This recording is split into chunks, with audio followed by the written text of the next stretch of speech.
नमस्कार जय जगन्नाथ।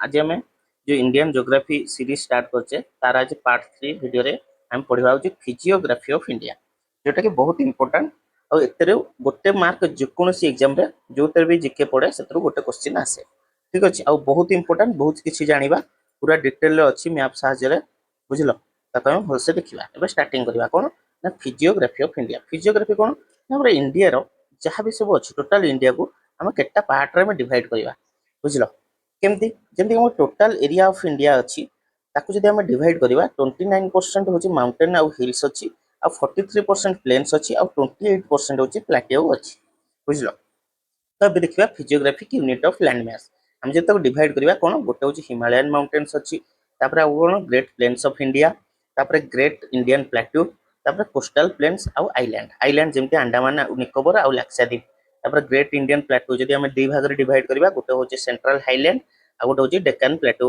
बुझल।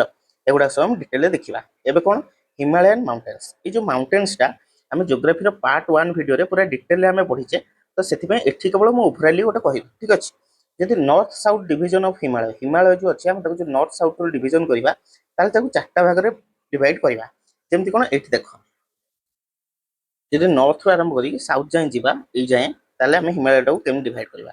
यहाँ हूँ ट्रांस हिमालय कौन ना काराकोरम लद्दाख जांस्कार एगुड़ा हूँ ट्रांस हिमालय जाऊँ नंगा पर्वत रू आरंभ करी नामचा बरुआ जाए यहाँ हूँ रहा ग्रेटर हिमालय बुझल। ता तल को रहा ना मिडिल हिमालय ता तल कौन रहा शिवालिक बुझल। यहाँ टे बेसी बड़ ए हिमालय पर्वत श्रेणी जो ये बड़ होठू टे छोट हूँ कौन ना मिडिल हिमालय ताठू टे हाइट रे कम आठू टे आउ हाइट कम हूँ लेसर हिमालय बुझल बा आम जो शिवालिक आम कहे शिवालिक टे कम ताठू यहाँ हूँ हिमालय कौन तापर देखा पूरा डिटेल पढ़ा। देख नॉर्थ साउथ डिविजन करवा फास्ट रहा ट्रांस हिमालय जमी जाऊँगी काराकोरम लद्दाख जांस्कार रेंज एगुड़ा सब ट्रांस हिमालय जाऊँगी रहा ग्रेटर हिमालय बा ताको कहती हिमाद्री आ गोटे रहा मिडिल हिमालय कहती हिमाचल एगुड़ा एग्जाम पकाए माने दे ग्रेटर हिमालय अलग ना कौन हिमाद्री ना हिमाचल ना आउटर हिमालय ना पूर्वांचल कहते कौन कहते तो हिमाद्री हूँ ग्रेटर हिमालय को कहती मिडिल हिमालय को हिमाचल कहती शिवालिक बा लेसर हिमालय को आउटर हिमालय कहुए आ हिल्स ऑफ नॉर्थ ईस्ट की पूर्वांचल बोली कहुए। यहाँ हूँ हिमालय डिविजन बुझल। एबे हिमालय जो पर्वत केमी या आर पूरा डिटेल कॉन्सेप्ट अच्छी किंतु आमर एबे जी जाना जस्ट एग्जाम पर्सपेक्टिव आम जाना आउ पुणी इंडियन आम जो ज्योग्राफी पूरा जमीक रॉक एगुड़ा सब रॉक तापर माउंटेन तापर हूँ डिफरेंट टाइप्स ऑफ माउंटेन से गुड़ाक जो सब पढ़ेबी मुझे पूरा डिटेल कहबी। एबे खाली गोटे जिनस मन रखा दीटा प्लेट अच्छी गोटे हूँ इंडो ऑस्ट्रेलियन प्लेट आ गोटे हूँ यूरोसियन प्लेट दीटा प्लेट बुझल इंडो ऑस्ट्रेलियन प्लेट आ गोटे हूँ यूरोसियन प्लेट। ये देख इंडियन लैंड मास बा इंडिया ऑस्ट्रेलियन प्लेट यहाँ हूँ कौन ऑस्ट्रेलियन जो ये अच्छी सेठू हूँ बाहर की सी एमती पूर्व के ना 71 मिलियन इयर्स एगोरे पूर्व ये सी उपरको नॉर्थ आड़ को ड्रिफ्ट करी चलती से कौन ऊपर अच्छी यूरोसियन प्लेट यहाँ जो यूरोसियन प्लेट ये जो ग्रीन जो आम ये कलर अच्छी से यूरोसियन प्लेट ता सहित जाकि माड़ हम बुझल कि से कौन इंडिया ऑस्ट्रेलियन प्लेट और यूरोसियन प्लेट मध्य गोटे 33 सी थिला तो ये जो पाखक पाखक आसो पाखक पाखक एमती आसो तो 33 सी जो अच्छी से संकुचित हो कमी कमी जीव व्हाइटा इंडो ऑस्ट्रेलियन प्लेट कौन हम या तले पशिज सबडक्ट हो यूरोसियन प्लेट्र बुझल से सबडक्ट है यहाँ कौन उठीज एमती यहाँ एमती उठीज तो उठीगला जो से गुड़ाक सब कौन ना माउंटेन श्रेणी गठन कर तो हिमालय पर्वत एमती आउ तिब्बत का मन रखियो तिब्बत प्लाट्यूटा जो यूरोसियन प्लेट्र गोटे पार्ट बुझल ये एमती ही हिमालय फॉर्म है।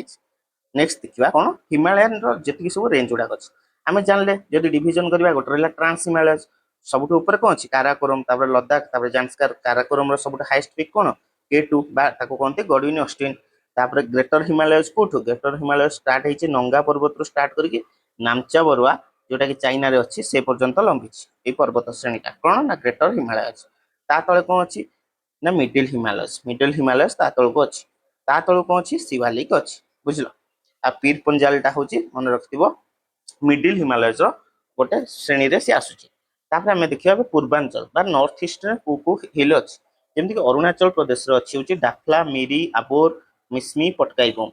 ତାପରେ ଏଠି ହଉଛି ନାଗାଲାଣ୍ଡର ଅଛି ନାଗା ହିଲ୍ସ କୋହିମା ହିଲ୍ସ। ତାପରେ ମଣିପୁରରେ ଅଛି ଇଷ୍ଟ ମଣିପୁର ଲାମତୋଲ ହିଲ୍ସ। ମିଜୋରାମରେ ଅଛି ମିଜୋ ହିଲ୍ସ। ଆଉ ଏଇଠି ଅଛି ଯୋଉ ମେଘାଳୟରେ ଯୋଉ ଅଛି ଏଇଠି ଏଇଠି କଣ ଗାରୋ ଖାସି ଜୟନ୍ତିଆ। ଏଇଟା ହଉଛି ହିମାଳୟର ପାର୍ଟ ନୁହଁ। ଏଇଟା ହଉଛି ଆମର ଆସିବ କୋଉଠି ନା ପେନିନସୁଲାର ପ୍ଲାଟ୍ୟୁ ଯେତେବେଳେ ପଡିବା ତାର ପାର୍ଟ ହଉଛି ଗାରୋ ଖାସି ଜୟନ୍ତିଆ। ବୁଝିଲ, ଏଇଟା ମନେ ରଖିଥିବ। ନେକ୍ସଟ ତାପରେ ଦେଖିବା କଣ ଦିଟା ମନେ ରଖିବ କାରେୱାସ କଣ ଆଉ ଡୁନ୍ସ କଣ। ଡୁନ ଜାଣିଥିବ ଡେରାଡୁନ ପଢିଥିବ ଡେରାଡୁନ। ତ କାରେୱାସ କଣ ନା ଯୋଉ ଗ୍ରେଟର ହିମାଳୟ ଅଛି ଏଇଠି ଦେଖ ଯୋଉ ଗ୍ରେଟର ହିମାଳୟ ରହିଲା ଆଉ ଏଠି ମିଡିଲ ହିମାଳୟସ ରହିଲା। ୟା ଭିତରେ ଏଇ ହିମାଳୟ ଭିତରେ ଗୋଟେ ଫ୍ଲାଟ ଲ୍ୟାଣ୍ଡ ଥାଏ। ବୁଝିଲ, ଏଠି ଗ୍ରେଟର ହିମାଳୟ ରହିଲା ପର୍ବତ, ତାପରେ ରହିଲା ଏଠି ମିଡିଲ ହିମାଳୟ। ଏଇ ଯୋଉ ଦିଟାକ ପାହାଡ ଭିତରେ ଗୋଟେ ଫ୍ଲାଟ ଲ୍ୟାଣ୍ଡ ବା ଥିବ ଗୋଟେ ଯୋଉଠି ଆମେ କୃଷି କରିପାରିବା ଚାଷ କରିପାରିବା ସେଇଟାକୁ କହିବା ଆମେ କାରେୱାଜ। ଏଇ ଜାଗାରେ ସବୁ କଣ ନା ଏଇଟା କାଶ୍ମୀର ଭ୍ୟାଲିରେ ଅଛି। ଆଉ ଏଠି ହଉଛି କଣ ସବୁ ଚାଷ କରାଯାଏ ନା ଆପୁଲ ହେଲା, ଆମେ ଜାଣିଛେ ସାଫ୍ରନ, ଏଗୁଡାକ ସବୁ ଏଇ କାରେୱାଜ ରେ ହଉଛି ଚାଷ କରାଯାଏ। ତାପରେ ଯୋଉ ମିଡିଲ ହିମାଲୟ ଆଉ ଯୋଉ ଶିୱାଲିକ ବା ଲାଷ୍ଟ ଯୋଉ ଆଉଟର ହିମାଲୟ ରହିଲା ସେ ଭିତରେ ଯୋଉ ଫ୍ଲାଟ ଲ୍ୟାଣ୍ଡ ଦେଖାଯାଏ ତାକୁ କୁହାଯାଏ ଡୁନ୍ସ। କଣ ନା ଡୁନ୍ସ ବୋଲି କୁହାଯାଏ। ବୁଝିଲ, ଏତିକି ମନେ ରଖିଥାଅ। ତାପରେ ଯିବା ଗ୍ରେଟ ପ୍ଲେନ୍ସ ଅଫ ଇଣ୍ଡିଆ। ଯଦି ଆମେ ନର୍ଦର୍ନ ପ୍ଲେନ୍ କେବଳ ପଢିବା, ପ୍ଲେନ୍ ହଉଛି କେତେବେଳେ ତିଆରି ହବ ଦେଖ ଆମର ଯୋଉ ରିଭର ସିଷ୍ଟମ ଗୁଡାକ ଅଛି ସେ ରିଭର ପାଇଁ ବହୁତ ଗୁଡେ ପ୍ଲେନ୍ ସୃଷ୍ଟି ହୁଏ। ଯେମିତି କଣ ନା ରିଭରଟା ଯେତେବେଳେ ଆସିବ ପାହାଡରୁ ବାହାରିଲା, ପାହାଡରୁ ବାହାରି ସାରିକି ଯେତେବେଳେ ରିଭର ଆସିବ ସେତେବେଳେ କଣ ସେ ପାହାଡରୁ କିଛି ହଉଛି ସ୍ଲିଟ ହେଲା ମାଟି ପାହାଡର କିଛି ଅଂଶ ସେଗୁଡାକ ସବୁ ତଳକୁ ନେଇକି ଆସିଥିବ। ସେଗୁଡାକ ଏମିତି ଜମା ହେଲା, ଜମା ହେଇସାରିଲା ପରେ ତାକୁ ସେଗୁଡାକ ମଧ୍ୟ ଭାଙ୍ଗି ଭାଙ୍ଗି ତାପରେ ଏମିତି ଛୋଟ ଛୋଟ ଯାହା ବି ସିଏ ଜୈବ ପଦାର୍ଥ ମାଟି ଫାଟି ସବୁ ନେଇକି ଆସିଥିବ ସେଗୁଡାକ ଏମିତି ଦେଇକି ପାଣି ଯିବ। ଏଇଗୁଡାକ ତାହେଲେ କଣ ହବ ନା ଏଠି ଆମେ ଭଲସେ ଚାଷ କରିପାରିବା। ବୁଝିପାରିଲ ନା ନାଇଁ? ତ ଆମର ଇନ୍ଦୋସ ନଦୀ ଯୋଉ ଅଛି, ଇନ୍ଦୋସ ନଦୀ କଣ ପାଞ୍ଚଟା ନଦୀ ଯାଇଛି। କଣ ତାର ଟ୍ରିବ୍ୟୁଟାରି ଝେଲମ, ରବି, ଚିନାବ, ବିଆସ, ସତଲେଜ। ଏଗୁଡାକର ଯୋଉ ହଉଛି ଯୋଉ ଏପଟକୁ ଆସୁଛି ଯେତେବେଳେ ସେ ନଦୀ ଦିଟାକ ଭିତରେ ଯୋଉ ଜାଗା ଗୁଡାକ ସେଠି ଭଲ ଚାଷ ହୁଏ। ବୁଝିଲ ନା ନାଇଁ? ସେଗୁଡାକ କଣ ଆମେ ପରେ ପଢିବା। ଏବେ ଦେଖିବା ଗ୍ରେଟ ପ୍ଲେନ୍ସ ଅଫ ଇଣ୍ଡିଆ। ନା କଣ ନା northern plains were formed due to deposition of sediments. जो सेडिमेंट गुड़ाक से नहीं आसुची नदी in the depression which lies between the Himalayas and the peninsular plateau.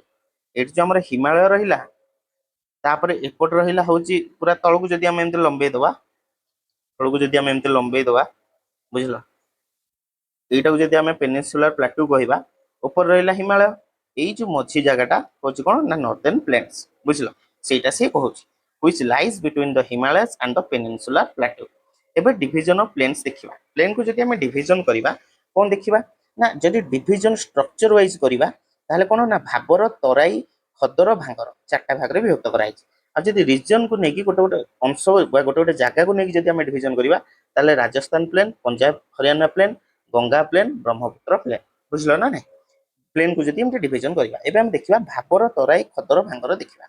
एठी देखो एटा होची माउंटेन टा, एठी होची नदी बाहरला मनकर गोटे नदी बाहरला। तो एठी जो पहाड़ रे जो पत्थर गुड़ाक अच्छी सेगुड़ाक से सब नहीं आसो तलू, कारण ऊपर बहुत स्रोत बहुत अधिक थाए।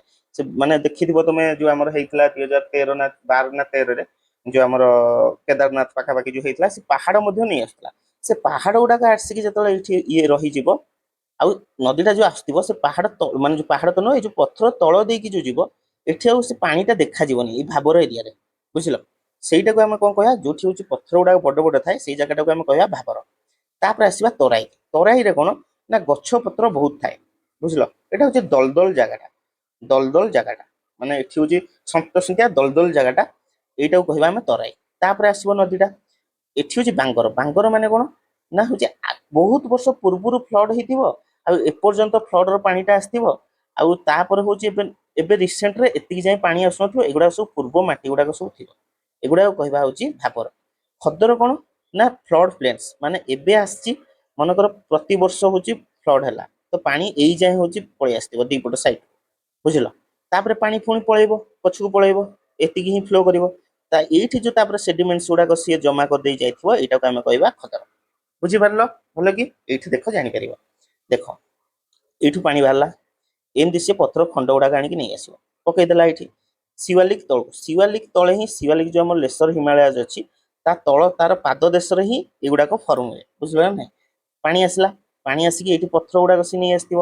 ତ ପଥର ଗୁଡାକ ରହିଲା, ଏଇଠି ଦେଖ ପାଣିଟା ଲୁଚି ଯାଇଛି। ଏଇ ଯୋଉ ପଥର ଗୁଡାକ ସବୁ ରହିଲା ସେଇ ଜାଗା ଗୁଡାକ ଆମେ କହିବା କଣ ଭାବର। ତାପରେ ଆଗକୁ ଆସିଲା ପାଣି, ଏଠି ଦେଖ ଗଛ ପତ୍ର ଅଛି, ତାପରେ ପାଣି ଅଛି, ମାନେ ଏଠି କଣ ଦଲଦଲ ଅବସ୍ଥା ଥିବ, ଏଇଟାକୁ କହିବା ଆମେ ତରାଇ। ତାପରେ ଆସିବା ଭାଙ୍ଗର। ଭାଙ୍ଗର କଣ, ଏଇ ଦେଖ ନଦୀ ଆସିଛି, ନଦୀ ବହୁତ ପୂର୍ବରୁ ମାନେ ମାନେ ମନେକର ଏବେ ହଉଛି ଫ୍ଲଡ ହେଲା, ଏତିକି ଯାଇ ପାଣି ଆସିଲା, ତାପରେ ଫ୍ଲଡ କମିଗଲା, ପାଣିଟା ପୁଣି ଏଇ ଜାଗାକୁ ପଳେଇ ଆସିବ, ଏତିକିରେ ହିଁ ଫ୍ଲୋ କରିବ। ତ ଏଠି ଯୋଉ ସେଡିମେଣ୍ଟସ ଗୁଡାକ ଜମା କରିଦେଇଥିବ ସେଇଟାକୁ କହିବା ଖଦର ବା ନ୍ୟୁ ଆଲୁଭିୟମ। ଭାଙ୍ଗରଟା କଣ ଓଲ୍ଡ ଆଲୁଭିୟମ, ଯୋଉଟା ବହୁତ ବର୍ଷ ପୂର୍ବରୁ ଯଦି କିଛି ଫ୍ଲଡ ହେଇକି ବା ମାନେ ସେତିକି ଯାଇ ନଦୀଟା ବିସ୍ତୃତ ହେଇଥିବ, ତାପରେ କିନ୍ତୁ କମି ଯାଇଛି, ସେଇଟାକୁ କହିବା ଆମେ ଭାଙ୍ଗର। ବୁଝିଲ ନା? ଏବେ ଆମେ ଡିଟେଲରେ ଦେଖିବା ଭାବର କଣ, ତାପରେ ତରାଇ କଣ, ତାପରେ ଖଦର ଭାଙ୍ଗର ଦେଖିବା। ଦେଖ ଭାବର କଣ ନା ନାରୋ ବେଲ୍ଟ ଅଫ 8 ରୁ 10 କିଲୋମିଟର, ବୁଝିଲ ନା? Parallel to the Shiwalik. ଏଠି ଦେଖ ଆମର ଏଇଠି ରହିଲା ଗ୍ରେଟର ହିମାଳୟସ୍, ତାପରେ ରହିଲା ମିଡିଲ ହିମାଳୟସ୍, ତା ତଳେ ରହିଲା ଶିୱାଲିକ। ଶିୱାଲିକର ଏଇଠୁ 8 ରୁ 10 କିଲୋମିଟର ହ୍ୱାଇଟରେ ଏଇଠି ହଉଛି ଦେଖାଯିବ ଭାବର। ଏଇଠି କଣ ଶିୱାଲିକ ପାହାଡ ଗୁଡାକ ଅଛି, ଏଇଠୁ ଯୋଉ ନଦୀ ଆସୁଛି ସେଇ ଶିୱାଲିକ ଖଣ୍ଡରୁ କିଛି କିଛି ଖଣ୍ଡ ଆଣିକି ପକେଇ ଦଉଛି ଏଇଠି, ମାନେ ପଥର ଖଣ୍ଡ, ତ ସେଇଟାକୁ ଆମେ କହିବା ଭାବର। Narrow belt of 8 to 10 kilometre parallel to the Shiwalik. ଇଏ କଣ, ଇଟ କନସିଷ୍ଟସ ଅଫ ପିବଲ୍ସ ବୋଲ୍ଡର୍ସ, ବା ଏ ଯୋଉ ପଥର ଖଣ୍ଡ made of debris wash down from higher ranges. ଆଉ ଏଇଟା କଣ ସୁଇଟେବୁଲ ନୁହଁ କଲ୍ଟିଭେସନ, ଚାଷ କରିବା ପାଇଁ ଠିକ ନୁହଁ। ତାପରେ ତରାଇ ପ୍ଲେନ୍ସ ଦେଖିବା। ତରାଇ ପ୍ଲେନ୍ସ କଣ 15 ରୁ 30 କିଲୋମିଟର ତା ୱେଥ ଭାବର ତଳକୁ, ବୁଝିଲ ନା ନାଇଁ? ତାପରେ କଣ ଲୋକେଟେଡ ସାଉଥ ଅଫ ଭାବର, ଭାବର ତଳକୁ ଅଛି।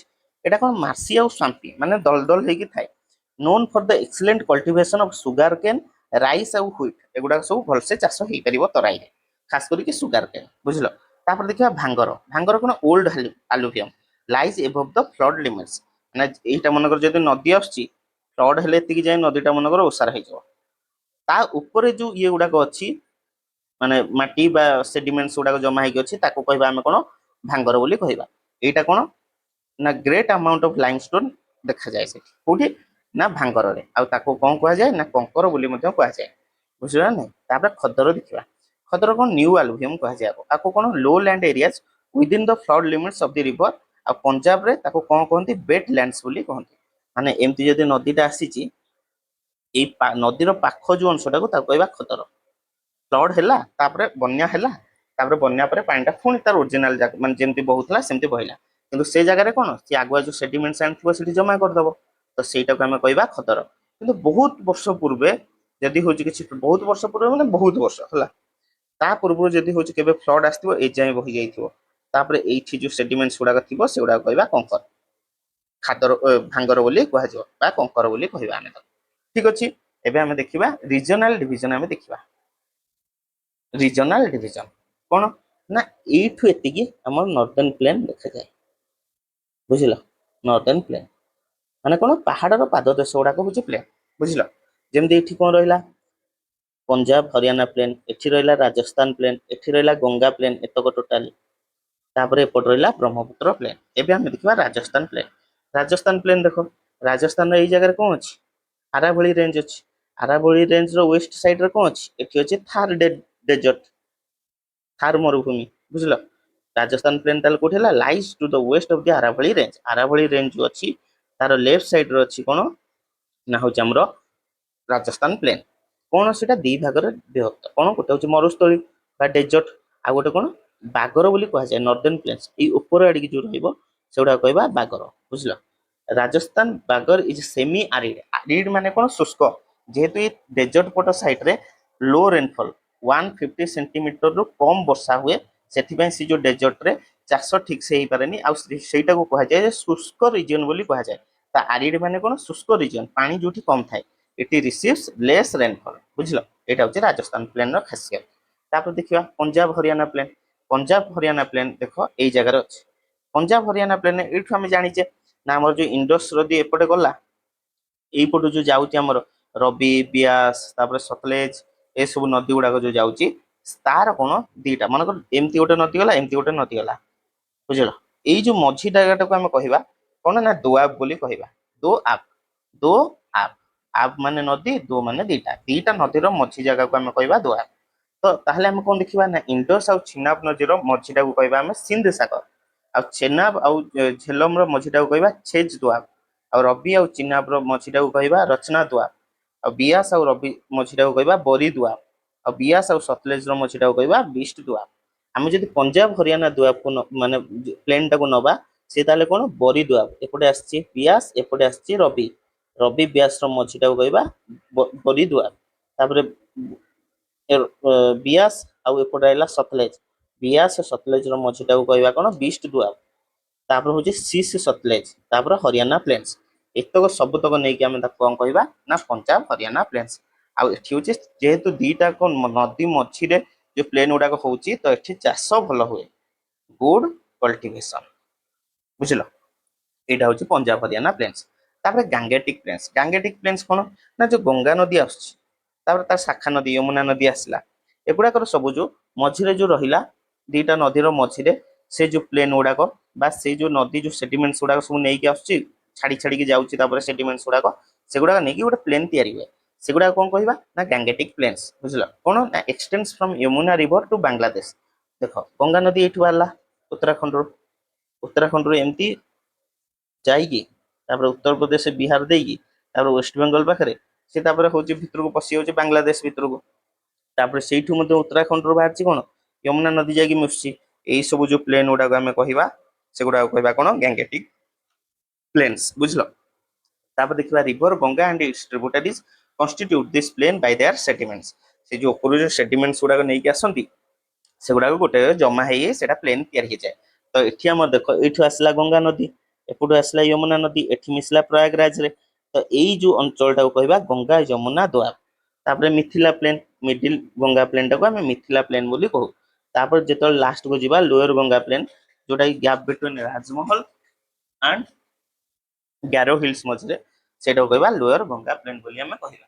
ଠିକ ଅଛି, ତାପରେ ଦେଖିବା କଣ ନା ବ୍ରହ୍ମପୁତ୍ର ପ୍ଲେନ, ବ୍ରହ୍ମପୁତ୍ର ନଦୀ ଏପଟେ ଆସିଲା ଏମିତି ଏଇଠି ଅରୁଣାଚଳ ପ୍ରଦେଶ ଭିତରେ ପଶିକି ତାପରେ ଆସାମ ଦେଇକି ତାପରେ ସିଏ ଯିବ ଆସାମରୁ, ତାପରେ ଭିତରେ ପଶିଯିବ ବାଂଲାଦେଶ ଭିତରେ, ତାପରେ ଏପଟେ ଯୋଉ ଗଙ୍ଗା ନଦୀ ଆସୁଥିବ ତା ସହିତ ମିଶିଯିବ, ତାପରେ ପଦ୍ମା ନଦୀ ହିସାବରେ ଯିବ ବେ ଅଫ ବେଙ୍ଗଲରେ ଯାଇ ପଡିଯିବ।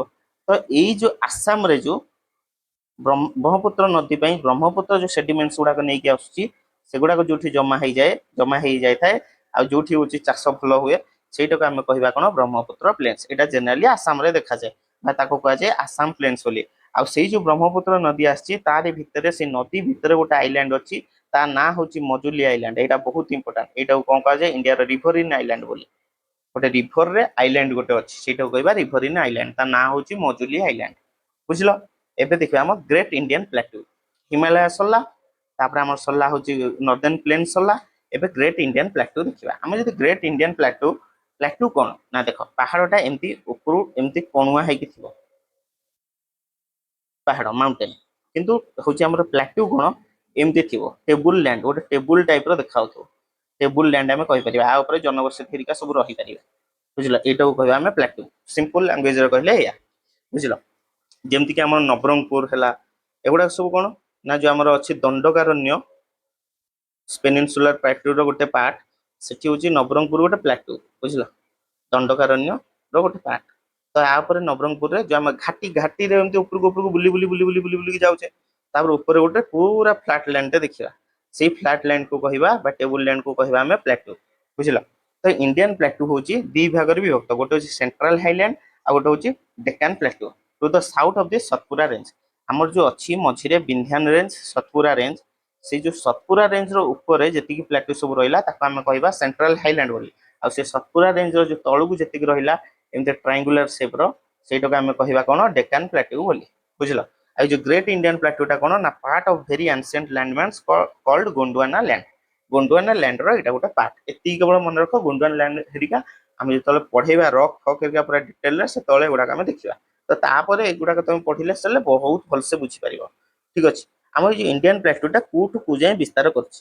ଉପରେ ନର୍ଥ ରେ ଆମର ଯୋଉ ଦିଲ୍ଲୀ ଅଛି, ଦିଲ୍ଲୀଠୁ ଆରମ୍ଭ କରିକି ଏକ୍ସଟେନସନ ଅଫ ଆରାବଳୀ, ଆରାବଳୀଟା କୋଉଠୁ ଏମିତି ଯାଇଛି ରାଜସ୍ଥାନ ଦେଇକି, ତାପରେ ଏଇଠି ହରିୟାଣା ଦେଇକି ଦିଲ୍ଲୀ ପାଖରେ ହଉଛି ଯାଇକି ସରିଛି, ଦିଲ୍ଲୀ ପର୍ଯ୍ୟନ୍ତ ଲମ୍ବିଛି। ତାପରେ ଇଷ୍ଟରେ ହଉଛି ରାଜମହଲ ହିଲ୍ସ ଯାଏ, ତଳେ ହଉଛି କାଡମମ ହିଲ୍ସ ଯାଏ, ଆଉ ଲେଫ୍ଟ ସାଇଡ ବା ୱେଷ୍ଟ ସାଇଡ ହଉଛି ଗିର ରେଞ୍ଜ ଯାଏ। ବୁଝିଲ, ଏଇଠି ଦେଖ ଏତକ ହଉଛି ସବୁତକ ଆମର କଣ ନା ପେନିନସୁଲାର ପ୍ଲାଟୁ। ଏଇ ଯୋଉ ସତପୁରା ରେଞ୍ଜ ରହିଲା, ଏତିକି ହଉଛି ପେନିନସୁଲାର ପ୍ଲାଟୁ। ଏଇ ଯୋଉ ସତପୁରା ରେଞ୍ଜ ର ଉପରକୁ ଯେତିକି ଏତିକି ରହିଲା, एगुड़ाक आम कह कौन सेंट्रल हाईलैंड। आ तल पट जो रहा Maharashtra plateau, Karnataka plateau, Telangana plateau, Chotanagpur Chhattisgarh plain, Dandakaranya एगुड़ा सब हूँ कौन ना डेक्कान प्लाट्यू। बुझल एबे देख सेंट्रल हाईलैंड कौन ना मालुआ प्लाट्यू ये अच्छी, सॉरी मारवाड़ प्लाट्यू, मालुआ विंध्याचल, बुझल मालुआ प्लाट्यू, छोटनागपुर प्लाट्यू, बुंदेलखंड, बघेलखंड, तापर हूँ Vindhyan range, Satpura range, Aravali range एगुड़ा सब कौन जाऊँगी सेंट्रल हाईलैंड। आ डेक्कन प्लाट्यू रे कौन जाऊँगी ना ट्रायंगुलर शेप्ड बाउंड्री बाय ये देख सतपुरा रेंज रहा, सतपुरा रेंज तलक Maharashtra plateau, Karnataka plateau, Telangana plateau बा वेस्टर्न घाट और ईस्टर्न घाट, ये जो वेस्टर्न घाट रहा एपटे ईस्टर्न घाट रहा ये दुटा को मिलित ये कौटा नीलगिरी, नीलगिरी ये जो ट्रायंगुलर शेपटा यहाँ कहवा आम डेक्कन प्लाट्यू। बुझल एबे देखा प्लाट्यू, प्लाट्यू कौन फास्ट कौन देखा ना मारवाड़ प्लाट्यू देखा, यहाँ कौन सेंट्रल हाईलैंड मारवाड़ प्लाट्यू।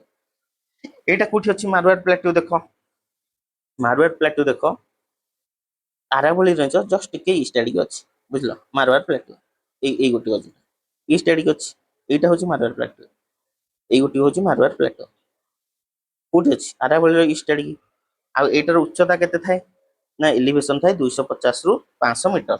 आईटा कौन ना सैंडस्टोन लाइमस्टोन बा सेड आम जानचे राजस्थान पटे कौन मार्बल बहुत किसी जिन देखा जाए, सीमेंट बहुत से तैयारी हुए तो कौटी ना सैंडस्टोन लाइमस्टोन आ सेल जेहेतु से मारवाड़ प्लाट्यू रे बहुत मिले। आईटा गोटे कौन रोलिंग प्लेन। बुझल तापर देखा मालुआ प्लाट्यू, मालुआ प्लाट्यू कौटी देख मालुआ प्लाट्यू रहा ये माने कौन मारवाड़ प्लाट्यू को लगे तो सीटी कौन लिखा north western part of peninsular plateau. जदि आम पेनिनसुलर प्लाट्यू एमती नबा तो तार नॉर्थ वेस्ट कोटा हम ये गोटे मालुआ प्लाट्यू, तो north western part of peninsular plateau हूँ कौन मालुआ प्लाट्यू। तापर देखिए ए कौन ना lies south east of Aravalli, Aravalli range जो अच्छी तार आरावली रेंज ये जो साउथ ईस्ट आड़िकी ये जगह अच्छी मालुआ प्लाट्यू। तापर नॉर्थ ऑफ विंध्यान रेंज आ विंध्यान रेंज रो ऊपर को अच्छी आ कौन consist of extensive lava flow माने जो वोल्केनिक इरप्शन जो लाभा बाहर से लाभा गुड़ाक सुखिकी से मालुआ प्लाट्यूटा है। मनकर ये हूँ पहाड़ रहा यू वोल्केनिक माने जो वोल्कानो जो ये सब बाहरी गला इरप्शन तापर एगुड़ाक सुखी सुखी सुखी सुखी एमती गोटे टेबुल लैंड या बुझल एमती गोटे टेबुल लैंड या ये जो टेबुल लैंड टाक कहवा कौन प्लाट्यू आटा कौन consist of extensive lava flow से फॉर्म हो। देखा बुंदेलखंड, बुंदेलखंड आ बघेलखंड ये देखी दियो ये रहा बुंदेलखंड ये रहा हूँ बघेलखंड ता पाखक रहा छोटनागपुर प्लाट्यू ये मन रखता बुंदेलखंड तापर बघेलखंड तापर छोटनागपुर प्लाट्यू। बुंदेलखंड ताले कौ एरिया रे जाउची ना उत्तर प्रदेश और मध्य प्रदेश रो एरिया रे जाउची। एलिवेशन केते 300 रु 600 मीटर आ मेड अप ऑफ कोन ग्रेनाइट रॉक रे एटा निर्मित। आ कोन हम जो बेतुआ नदी केन नदी एगुड़ा सब एई नदी भीतर देकी जाउची बेतुआ आ केन है। ये जो बेतुआ और केन नदी यहाँ कौन ये जो आम बुंदेलखंड प्लाट्यू अच्छी तादेह जापर देखा बघेलखंड, बघेलखंड कौन जो मैकल रेंज अच्छी मैकल रेंज कहार पार्ट गोटे सतपुरा रेंज रो पार्ट। सतपुरा को कौन कह जाए सातटा पुड़ा माने सातटा रेंज को लेकिन से सतपुरा रेंज होती भर मैकल रेंज गोटे से मैकल रेंज रो ऊपर आड़िकी अच्छी कौन ना Baghelkhand plateau made up of limestone और सैंडस्टोन। आ यहाँ कौन ना जो ड्रेन्ड बाय सन नदी और महानदी रिवर माने जो बघेलखंडा ता ऊपर देखी जाइए कौन सन नदी आउ महानदी रिवर। बुझल एलिवेशन तार के 150 रु 1200 मीटर जाए अच्छी तार उच्चता।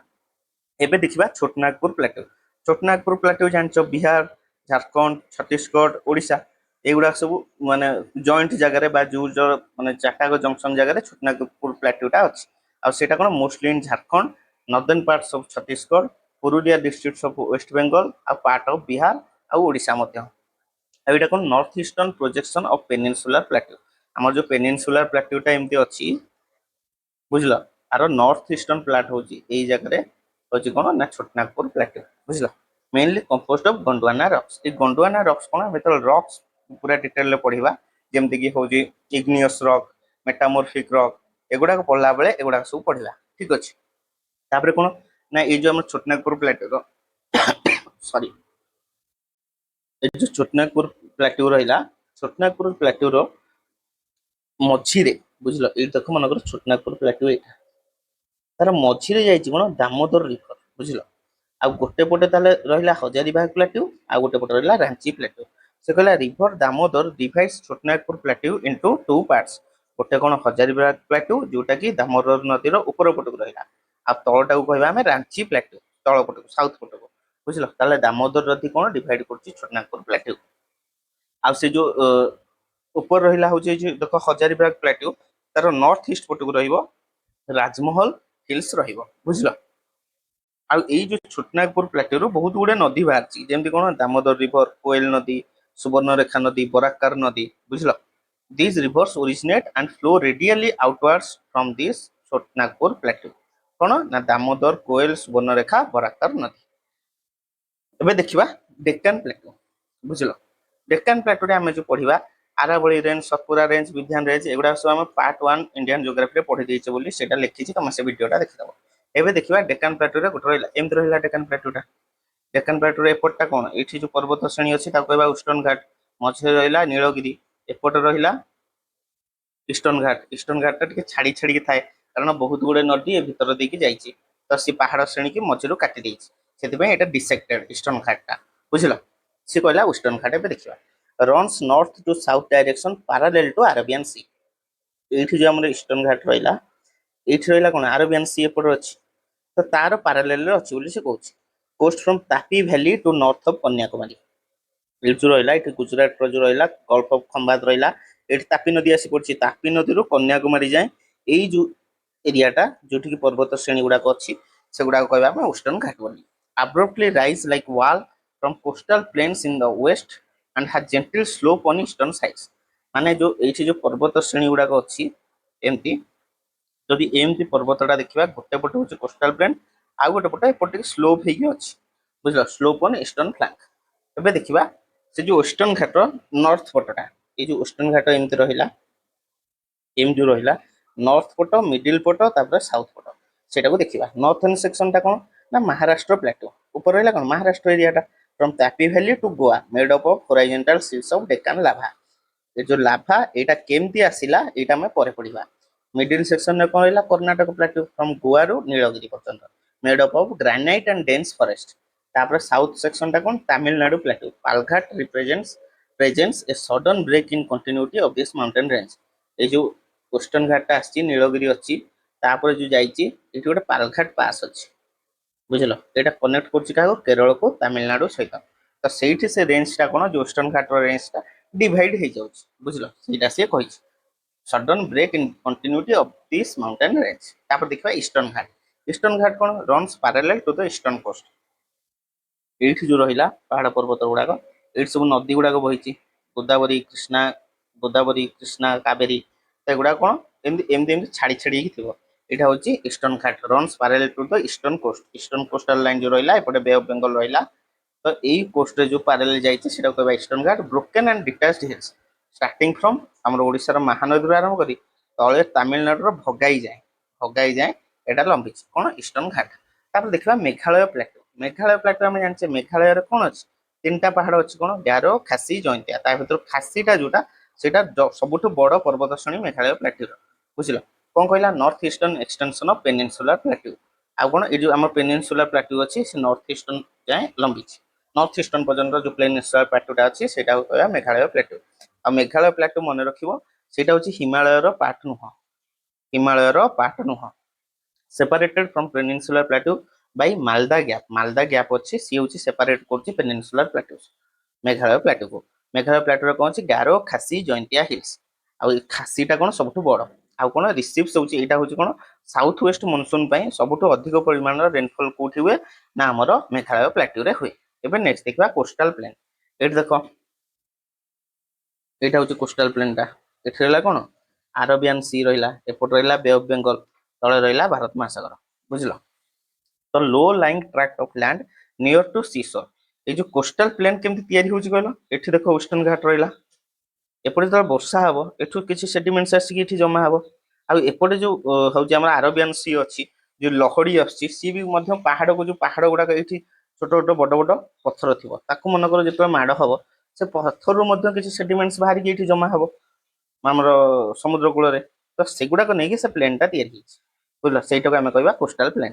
वन साइड अच्छी कौन सी अच्छी बा समुद्र अच्छी और अदर साइड रे माउंटेन अच्छी बुझल ना सेटा कहबा हम plain coastal coast line of India India रो कोस्ट लाइन जो हमर एठु जदी हम स्टार्ट करिके एमती करबा ताले टोटल होची लेंथ होची 6100 किलोमीटर मेनलैंड कोस्ट लाइन एटा कोन मेन लैंड सहित लागि आ जे एपोर्ट रहिला हमर अंडमान निकोबर एठ रहिला जे हमर लाक्षाद्वीप तार जो कोस्ट लाइन केते ना 1197 टा इंडियन आइलैंड अछि ताहा भितर जो कोस्ट लाइन गुडा रहिला टोटल मिसई कोन 7516 किंतु मेनलैंड कोस्ट लाइन केते 6100 किलोमीटर एबे देखिबा कोन वेस्टर्न कोस्टल प्लेन माने जे एई गोटिक वेस्टर्न कोस्टल प्लेन एटा रहिला eastern coastal plain western coastal plain को जदी हम डिवाइड करिबा एठी जो रहिला एटा कोन कच्छ आउ काठियार कोस्टल प्लेन आउ एठू ए जाय गोवा जाय एटा होची कोन कोंकण कोस्ट तापर होची कोन कर्नाटक कोस्ट बा कानाडा कोस्ट को कोन आ तापर एठू तळ जाय कोन मालाबार कोस्ट बुझला एटा होची वेस्टर्न कच्छ एंड काठियार रीजन आ गोटे होची कोंकण प्लेन जोटा की होची दामन रो आरंभ करी गोवा पर्यंत आ गोवा रो मंगलोर पर्यंत ता कहबा कर्नाटक प्लेन और मैंगलोर रु कन्याकुमारी जाए आमे तो कहबा केरल बा मालाबार प्लेन बोली कहबा एबे देखिबा कोन ईस्टर्न कोस्टल प्लेन एट देखो जो ईस्टर्न कोस्टल प्लेन जो एमती अछि ए पट्टा ए पट रहला कोन बे ऑफ बंगाल तो एई जो कोस्टल प्लेन कोठो ना एठो हम महानदी रो स्टार्ट हेके तळ जाए तो एटा हम कहबा ईस्टर्न कोस्टल प्लेन आको हम तीन भाग रे विभक्त करबा गोटे होची उत्कल प्लेन आ गोटे होची आंध्रा प्लेन आ गोटे होची करमंडल प्लेन कोस्टल प्लेन बुझलो उत्कल प्लेन कोठो ना महानदी रो चिलिका जाए आ चिलिकार साउथ पट रो पुलिकाट लेक जो अछि आंध्र प्रदेश रो ए पुलिकाट लेक पाखर अछि श्रीहरिकोटा जोठी क्षेपणास्त्र का परीक्षा करा जाए सेही जाए कोन आंध्रा प्लेन बुझलो आ तापर पुलिकाट लेक रो कन्याकुमारी जाए आमे ता कहबा तमिलनाडु प्लेन बा कोरमंडल प्लेन बोली कहबा बुझलो ए जो उत्कल प्लेन आ आंध्रा प्लेन को जदी हम मिसई देबा ताको कहबा नॉर्दर्न सरकार कोहा को उत्कल प्लेन आ आंध्रा प्लेन को जदी मिसई देबा बुझलो तापर देखबा आइलैंड्स ऑफ इंडिया हमर तो बहुत आइलैंड अछि हमर কিন্তু मेनली जो आइलैंड दुईटा टाइप रो अछि गोटे कोन अंडमान निकोबर आइलैंड आ गोटे होछि लाक्षाद्वीप आइलैंड ता अंडमान निकोबर आइलैंड जदी ग्रुप ऑफ आइलैंड्स देखिबा हमर जो इंडिया रो साउदर्न मोस्ट पॉइंट कोन इंदिरा पॉइंट सेटा होछि एई अंडमान निकोबर रो माने अंडमान निकोबर जो अछि आइलैंड ता भितर गोटे तार सबटा लास्ट पॉइंट होछि कोन इंदिरा पॉइंट आ सैडल पीक कोन हाईएस्ट एलिवेशन कोन अंडमान निकोबर रो सबटा ऊंचा कोन ना सैडल पीक आ बैरेन आइलैंड कोन हम इंडिया रे जो एक्टिव वोल्केनो अछि से ता ना होछि बैरेन आइलैंड सेटा होछि कोठी अछि से अंडमान निकोबर रे ही अछि बुझलो आ एटा कोन हमर जो हिमालय जो इट्स रहिला देखो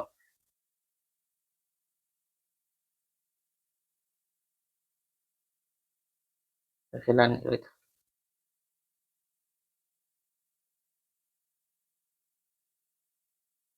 एमति मन करे हमरो देशटा ए जो हिमालय आसी कि एमति जो आछि म्यांमार देखि ए म्यांमार रे हिमालय रेंज टा को कोन कोन जे ना अराकन योमा एटा आसी कि एमति अंडमान निकोबर सहित लंबी सेटा कोन extension of Arakan Yoma mountain range जोटा कि म्यांमार देखि आछि बुझलो ऊपरटा रहला नॉर्दर्न अंडमान मझे रहला मिडिल अंडमान तळे रहला लिटिल अंडमान आ ता तळको रहला Car Nicobar Little Nicobar Great Nicobar आ अंडमान निकोबर को डिवाइड के करछि ना 10 डिग्री चैनल मन रखिबो और जो निकोबर टा होछि extension of Mentawai islands to the south east of Sumatra तळे जो इंडोनेशिया रे अछि जाभा सुमात्रा आइलैंड रो नॉर्थ साउथ ईस्ट पट को जो होछि एक्सटेंशन टा सेटा होछि कोन निकोबर आइलैंड रो एक्सटेंशन बुझिला तापर एबे जिबा Lakshadweep group of island Lakshadweep group of island रे टोटल 36 टा आइलैंड अछि कोन सिचुएटेड इन अरेबियन सी हमर जे एमती अछि एपटा बे ऑफ बंगाल पट रहला अंडमान निकोबर एपटे जो अरेबियन सी रे रहला आइलैंड गुडा सेगुडा कोन लाक्षाद्वीप आइलैंड